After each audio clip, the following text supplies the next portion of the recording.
Whoever speaks of Europe is wrong. It is a geographical expression. Otto von Bismarck.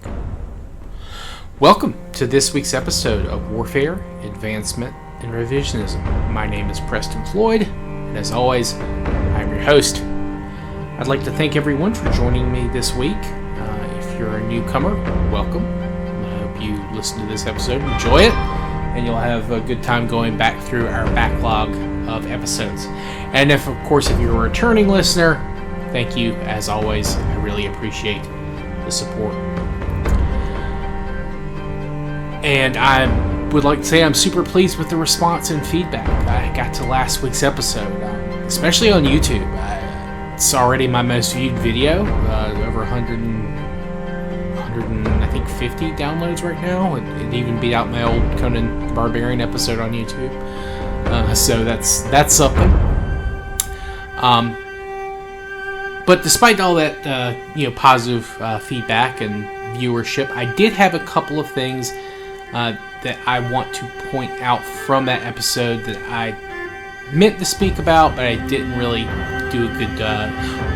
I didn't get to include either because I meant to emphasize them more, but forgot to, and there were some things I wanted to talk about of the potential technological innovations that some Aboriginal groups made.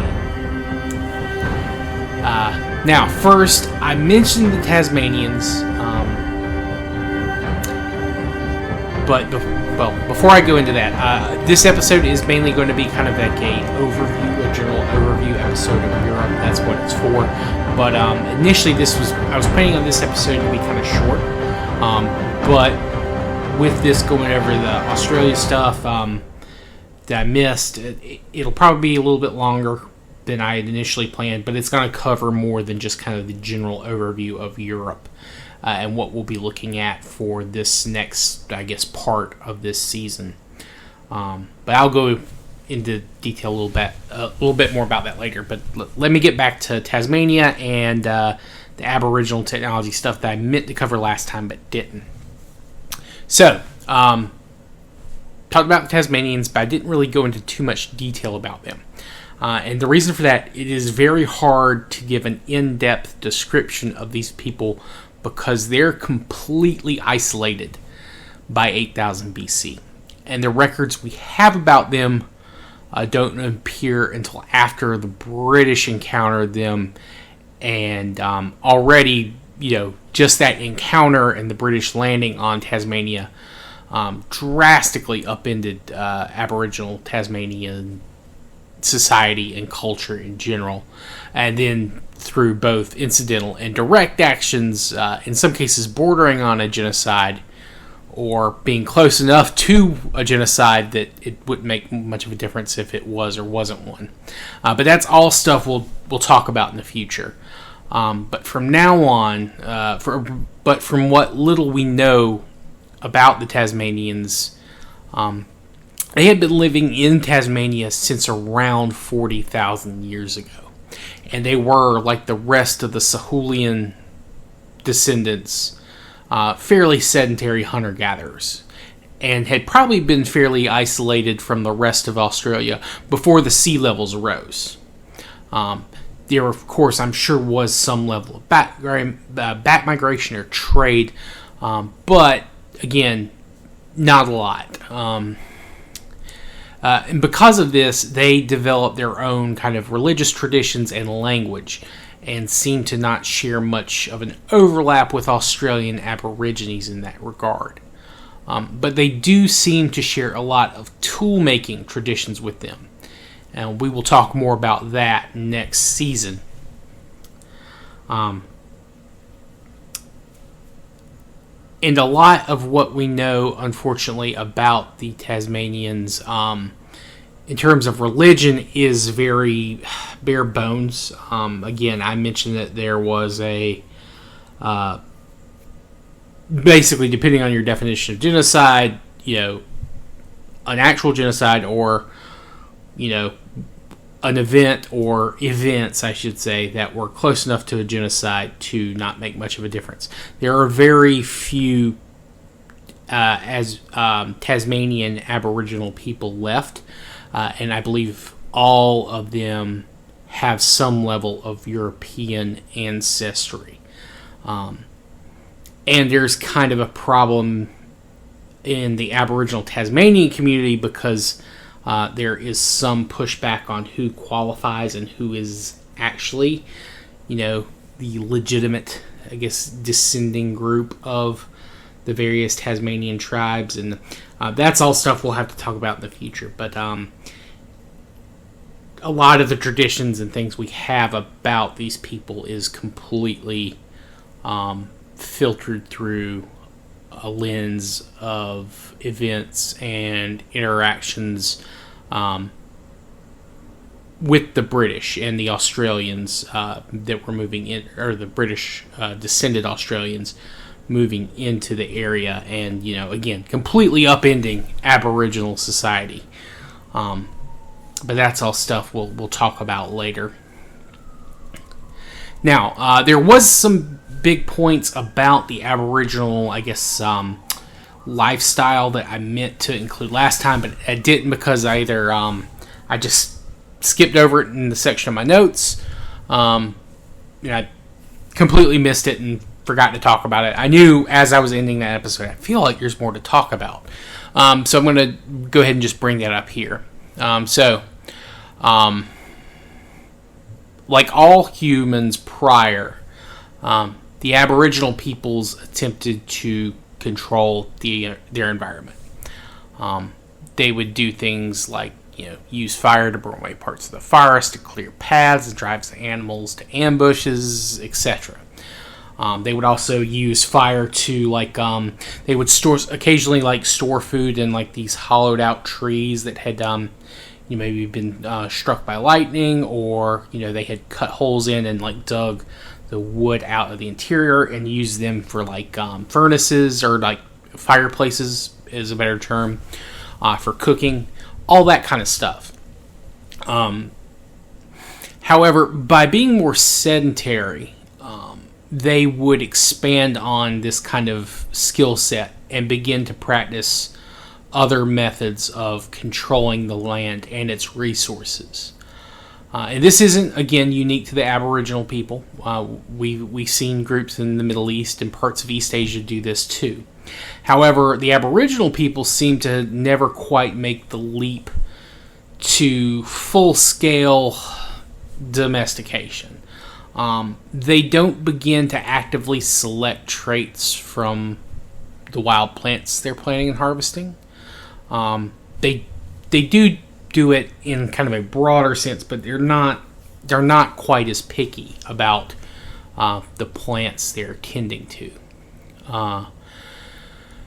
And some of these plants are there are things like nightshade, plant that's kind of related to tomatoes. I think they're just called Australian tomatoes.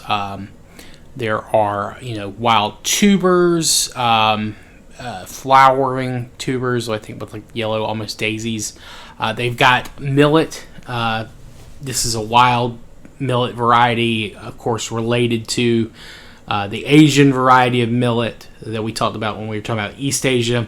Of course, very distantly related at this point because, again, they've been isolated from each other. But, they do have a common ancestor. And they spread these wild plants, and harvest them as well, and use them in similar fashions to peoples that are using the wild varieties of crops closer to them, and of course, they get better at using them, same way these other people in Asia and Europe and Africa are. But instead of, instead of controlling the land, plants, and animals, they controlled the land kind of at a very large scale. And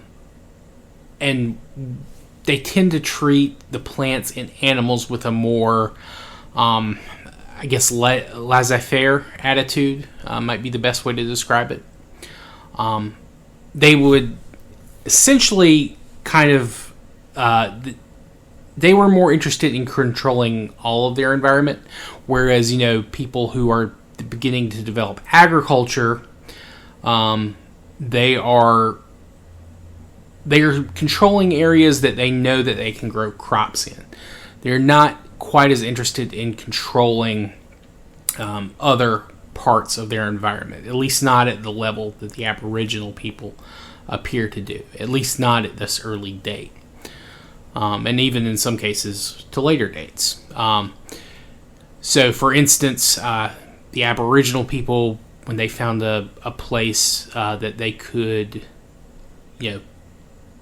conceivably see a lot of return for planting, wild seeds of plants they had picked, or storing, seeds or things like that, they would essentially level the land.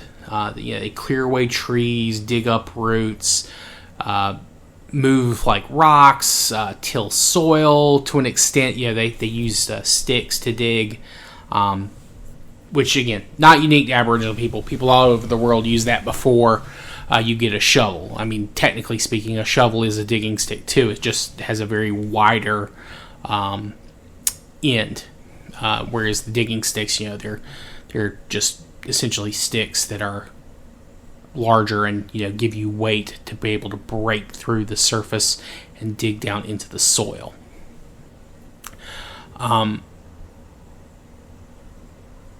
And then, of course, once they had broken up all that stuff, they would plant their seeds or tubers, and then in the areas surrounding these zones, they would let the forests or shrublands grow, letting them, kind of flourish without them trying to harvest any specific material from those places at a large scale until they absolutely had to. They would essentially leave these areas alone and let them regrow naturally. But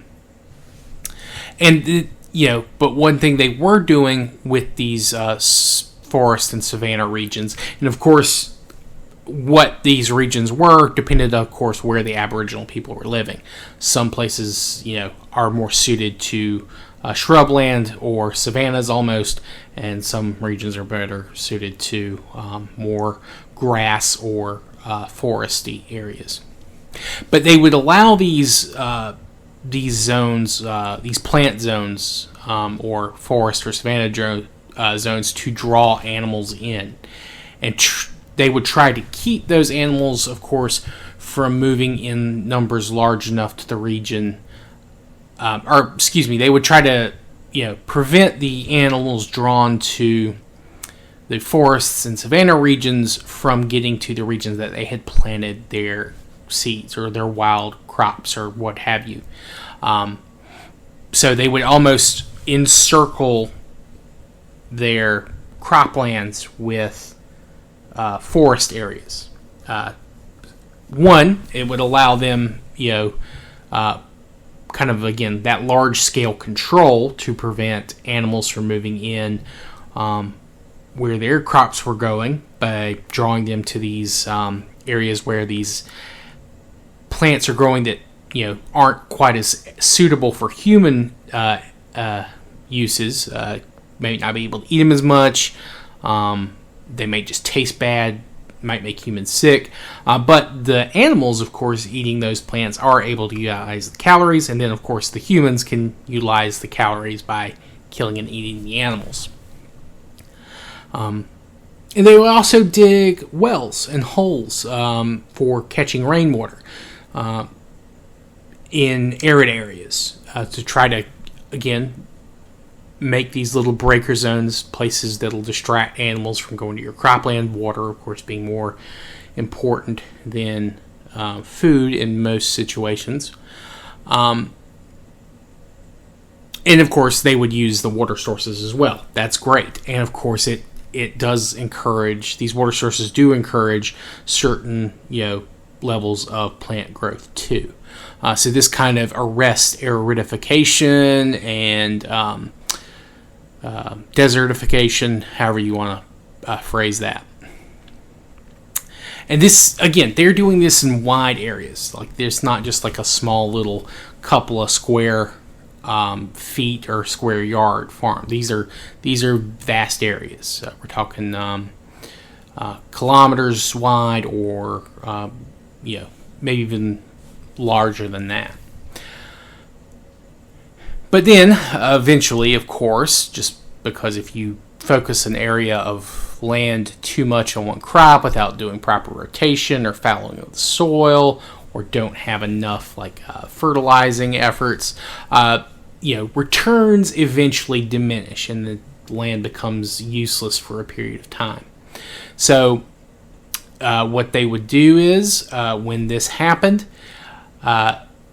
they would shift essentially the areas that they were planting in. They would burn the land that they were evacuating essentially to kind of an ash, and then they would probably proceed to get the ash back into the soil, and then they would, to kind of encourage growth, they plant probably some anchoring grasses or some shrubs, maybe some trees in some areas to kind of help get the nutrients that had been tilled into the soil, kind of accelerate the growth. Planting some things, hoping that some other stuff will kind of piggyback off of that. And then they would cut down sections of the forests or shrublands in the neighboring area, and of course they need that wood for fuel, tools, what have you. And then they would begin to, again, flatten the land, make it suitable for large scale planting and all that kind of stuff. Now, that's how they would use land in kind of like a large, broad sense.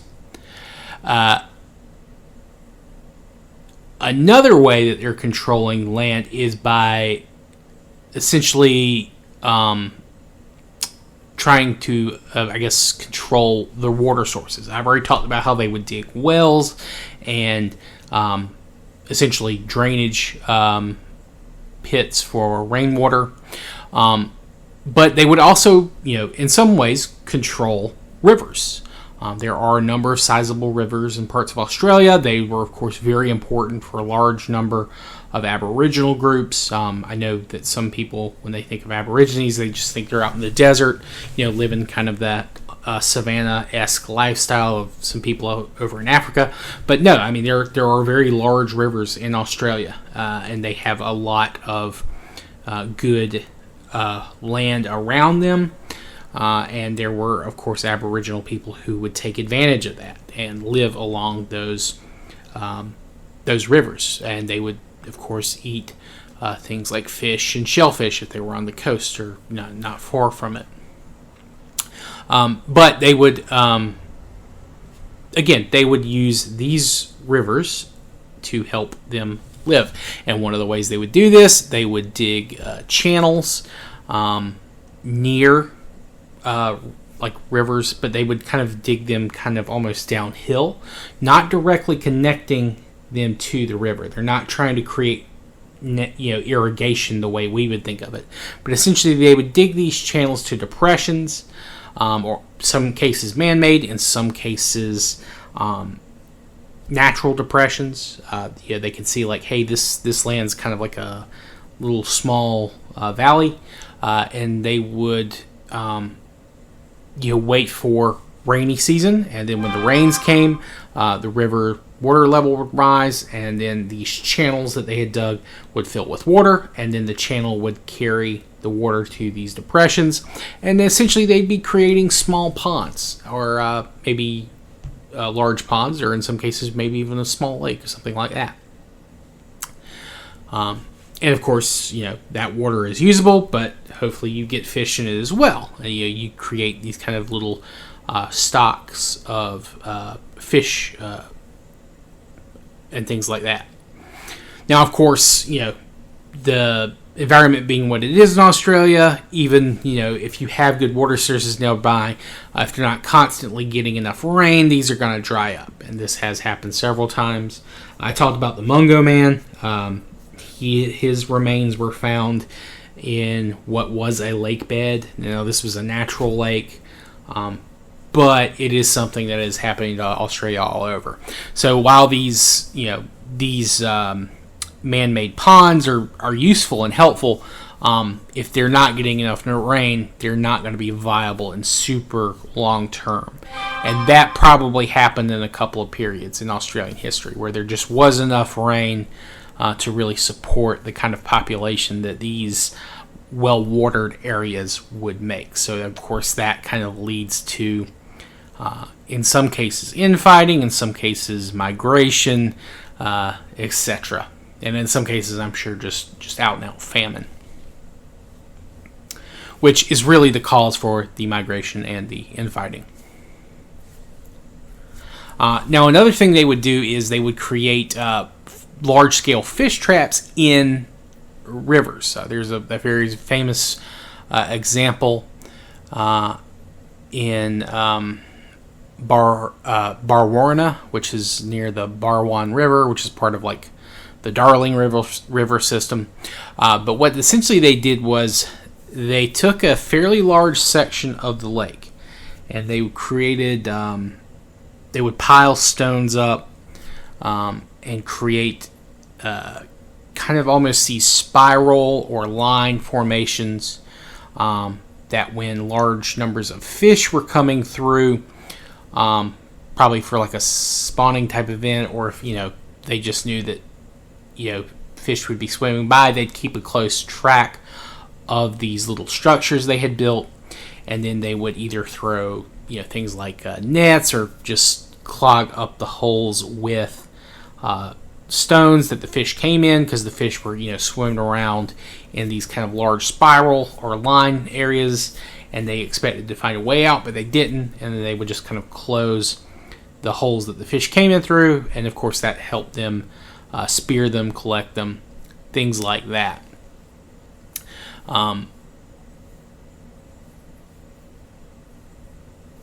So those are some of the ways that they really adapted to their environment at a large scale. Now, the Aboriginal people in the area claim that this structure is 40,000 years old. But this does show one of the big flaws with oral traditions and histories. I felt like last week I did a pretty good job of explaining, what the strength of an oral history tradition is. But also, I didn't really go too much into the weaknesses, and that's one of the big flaws with oral traditions and histories. And that's the tendency for precise dating to get completely scuffed and almost immediately. Like, you don't generally think about, how long altogether that your grandparents, your parents, you all live. Like, what's the maximum coverage of that area? In terms of like a timeline, if you think of time as just a linear time period, I mean that if you're lucky and everything's good, you're covering 150 years. So you might say, okay, well, that was my grandfather's grandfather who did this. That's 300 years, but it may not have been 300 years. It may it may have been less than that. So sometimes humans have a tendency to overestimate age, and sometimes, events were way more recent than you think. And we'll see examples of that going forward. But in this case, the Aboriginal belief that this structure is that old is not correct. At 40,000 years, the section of the lake where this structure was built, the water would have been way too high for those structures to catch fish. Fish could just swim over them. And again, like, there would be no way for the Aboriginals to precisely, plant those stones in place, without, like, again, they'd be submerged under the water. There's no way that the Aboriginals could see, in that deep of water. With, of course, the current going, there were probably crocodiles there. Like, there's no way for them to be able to build it at that time. Now, that is not to say that they were not making other traps in a similar way at other parts of the river. They easily could have been doing that. And then, of course, when the the water levels fell, and those other places maybe weren't as abundant with fish, or they're like, oh wait, this section's way better. Maybe they broke those old stone places up and then moved them to the new place. That is also possible. And of course, the stories from the older places and the story for the new big place, after, again, 150, 200 years, maybe a little bit more, you get them conflated with each other. And, that maybe makes it seem older than it is as well. But I think from what geographers or geologists have said, and looking at river levels and just studying the rocks and things like that, the oldest the Brewarrina structure could have been was 19,000 years ago, which is still very old. I mean, don't get me wrong. That's putting this up there in terms of man-made human construction that we've been able to find. Of course, it's also possible it's even as recent as 3,000 years ago, which, again, 19,000 years, still very old. And then, even if it's a couple of thousand years younger than that, still very old and very impressive. And even if it is just as young as 3,000 years ago, I mean, these people don't have, a lot of technological advances that other places in the world do, but they're still managing to create a large-scale fish farm in the wild with just stone. That's pretty fucking impressive, all things considered. So, just make of that what you will. So, all right. So that's kind of the big points that I wanted to go over when talking about the Aboriginals that I missed the last time. And of course, we will return to these people next season, and I'll probably talk about their plants and things like that. In terms of animal domestication, I almost did forget something. Australia is not home to a lot of really great animals for domestication. As far as I know, the only thing that they get eventually that are able to be domesticated is dogs or dingoes.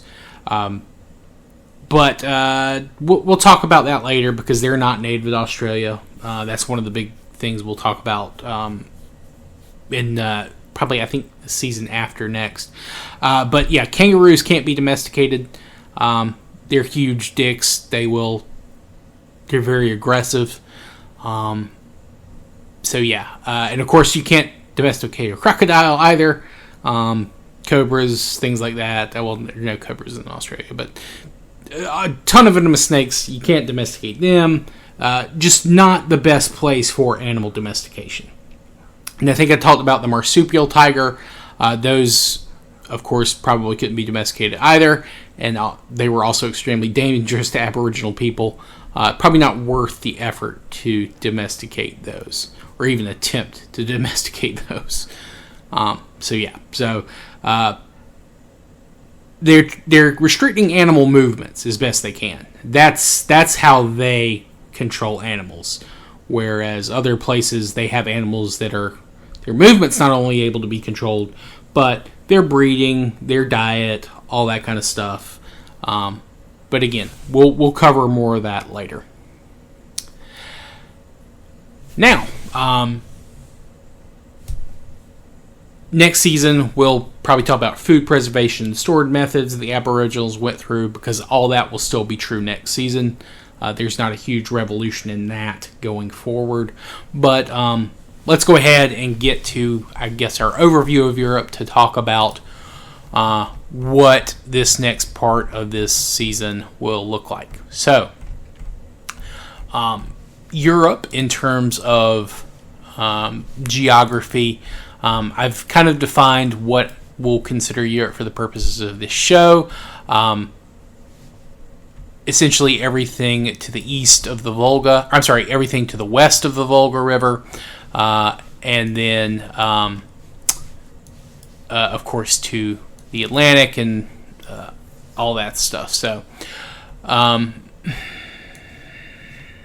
now let's see here. Sorry, just double checking my notes. Don't want to miss anything here. Now, of course, the Younger Dryas ended just before our current season, about 700 years prior, give or take. And that cooling event drastically changes Europe's ecology from what it had been. Of course, with the Ice Age, and then, of course, those return to Ice Age-esque, standards. Europeans are dealing with almost a clear step almost all the way to Asia. There's very little vegetation in this area. What vegetation you have is probably small shrubs, the like. You have some trees, of course, but these would be small and very sparse. You would have a lot of saiga antelopes, red deer, those types of things, and they would be much more widespread. And we've already seen in the last season how much red deer were a part of human diet. There are several groups where we find just tons and tons of red deer bones. And of course, there are other animals as well, wild bulls or boss. There are, of course, still cave lions in the south, near the Mediterranean basin, I think all over. Those are the apex predators. I think there are still technically hyenas in the region, too. They could have died out by this point. But, of course, you also have bears. So you have a lot of stuff that is just... still preventing you from kind of just being completely dominant over the land. And of course, that's true in the Middle East too. But the different species become more dominant due to this retreating steppe environment, this ice age environment. And you'll see more trees begin to grow further north. More land becomes more habitable. All of these are factors that are playing into humans in the region. And of course, furs aren't going to be quite as important, but they'll still be important because, again, a lot of Europe is very cold during the winter. That's not going to change, but it is something that, is affecting humans. Now, because of the change in the environment, and the change in the animals that people are having available, this leads to kind of a change in the culture and in the tools, and you can kind of see that in the archaeological record. So that's one of the big things that we'll be talking about, this change in the human toolkit of Europeans. We will get to the Neolithic in Europe, at least parts of it. Not everywhere gets to Neolithic technology at once, and some of the groups that we'll talk about will not be true Neolithic people with microbladelets and things like that.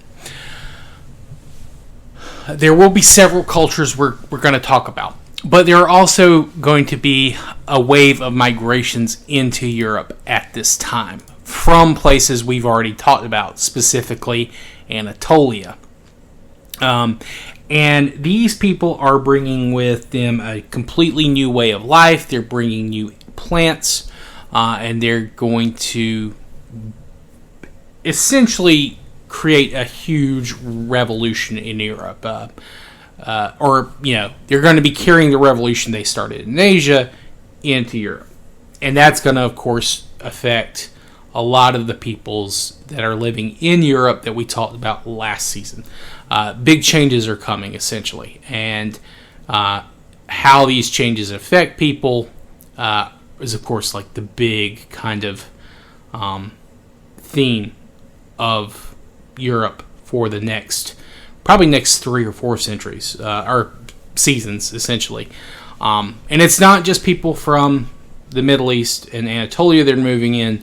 There are eventually going to be peoples coming in from Central Asia and the kind of the far steppe.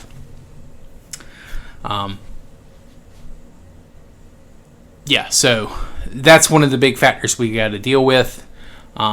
We will try to talk about the people who live there at the start of the season, and then deal with maybe newcomers moving in and how these people, or how we think these people interacted, what the evidence shows of how these people interacted, and what that means and meant for the time. Now, there's a lot more sources in Europe that are accessible to me than some of the other places. And that's because there's a lot more English translation of this stuff, but that's also because there is just more material. Of course, Europeans were responsible for digging up several sites all over the world, and they kickstarted a lot of stuff. Now, again, we can debate, how accurate all that was, how Eurocentric it is, yada yada. And there is some truth to all those arguments, but they have been doing the same things to themselves, and they've been doing it pretty much non-stop, with the exception of 1 or 2 world wars. They've been doing it almost non-stop again for 400 years, give or take, maybe a little bit more, maybe a little bit less. So there's a lot of material that they've dug up, that they've found, that they are studying, and they're continuing to study. And we may run into some stuff that is brand new to some people. I know, doing research, I was like, wait a minute, this is not what I was told at all. This is the opposite of what I was told. This is weird. This is new. How did they come up with this? So I'm hoping I'm going to reveal a lot of stuff that people maybe haven't heard, or shed some light on stuff people had heard, but get into a little bit more detail. So that's not me just trying to, this is not just stuff me trying to make Europe longer than the other places. It's just I have more information to work with. So it might take me a little while to get through Europe compared to like a bigger continent like Asia. There's just more sources I have to work with, and all that kind of stuff. So please listen and enjoy. Now, I'm trying to figure out where I want to start exactly with Europe. I would like to maybe go, it might be easier to do it like 8,000 BC overview, then jump forward to 7,000, and then go from 7,000 to the end of our timeline, and go region by region that way. Because I don't know, I'm still debating. I might just do region by region and then just move from east to west, but I'm still kind of debating. And I've got a little bit of time before I have to figure it out.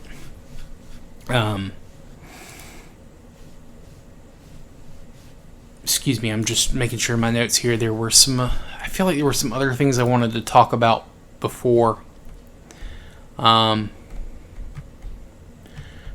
moved on. Yeah, I think that's kind of it. I went into so much detail with the Australian Tasmanian stuff. I feel bad for maybe calling it here, but there's a lot that will be said about Europe. We'll talk about, of course, migrations from Asia, and we'll go into as much detail as we can on the people living here prior to those migrations. It is also during this period that we will, I believe, begin to see pottery in some places in the very south of Europe. But we'll also be talking about some places that culturally are European now, but at the time may be more oriented to maybe Asia or even Africa, as the case may be. And we could also be talking about some potential links to maybe mythological stories down the line. That is something I'm looking forward to. But there's a lot to dive into on the European front in terms of these episodes. There's a lot that we still do not know, but we are learning more every year. So I hope you all are ready for that, and that you'll get to listen and enjoy.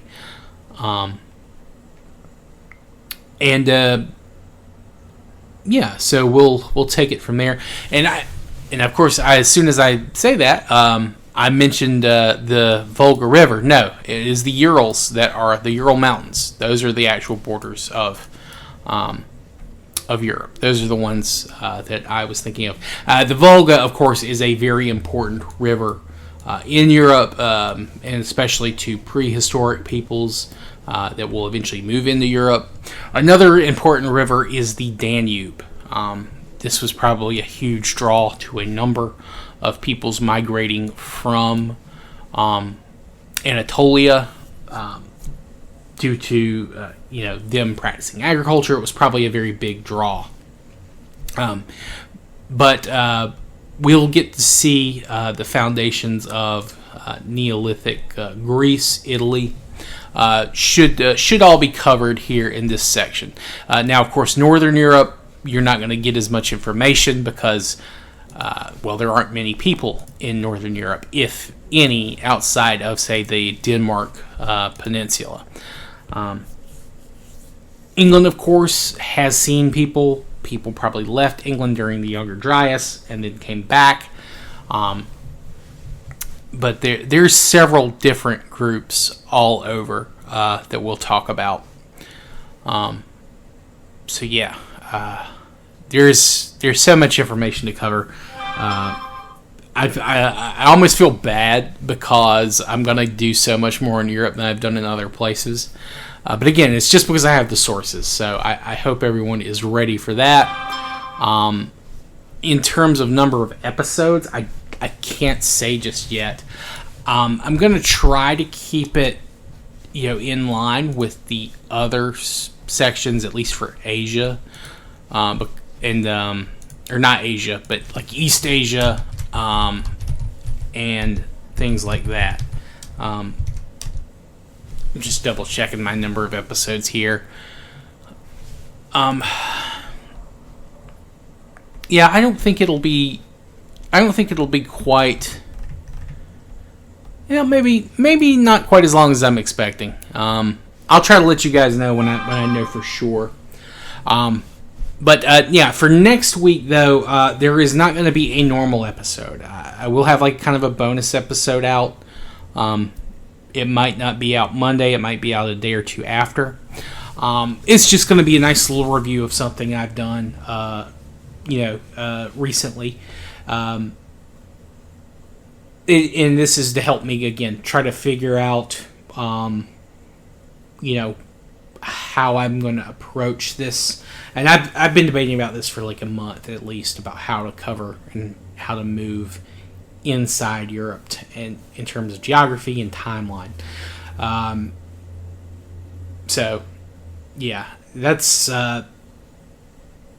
That's just something I have to deal with. You guys don't have to worry about too much. You'll just get to hear the end outcome. So, but if you have any suggestions, let me know. I don't have much time. Obviously, we'll have next week and the week after. But I hope you all have enjoyed this episode. Please like, subscribe wherever you listen to the show. I know that Stitcher is finally shutting down. I think it shuts down Tuesday or Wednesday of this upcoming week. Its users are being, I think, pushed towards Pandora. So, you can listen to the show there. And I'm trying to see if there might be another type of service that I can, get it to automatically upload. That's my goal, at least. I'm not sure if there are many places I'm not on, because apparently I'm on several sites that I have never even heard of. and they're automatically uploaded, but they're not included in my metrics, at least from RSS. So I don't know. There's probably several places I actually need to try and create accounts for. But yeah, so please, any feedback, any questions, comments, please reach out to me. You can direct message me via Twitter. You can send me an email, war@revpod@gmail.com. You can comment on any of my YouTube videos, and yeah, I'll be sure to respond just as quickly as I can. But yeah, thank you all for dropping by. Sorry if this episode was extra rambly. But yeah, again, I hadn't planned on it being quite this long, but with the extra stuff I forgot for Australia and Tasmania, I figured it deserved a fair shake, because I didn't want people to think I had rushed through it in 2 episodes when it could have filled more than that. Of course, one of those episodes was my longest ever, 1 hour and 16 minutes, I think. So yeah. Anyway, thank you all again for joining me. I hope you have a good rest of your day and a good rest of your week. Thank you all. I'll see you next time. Goodbye.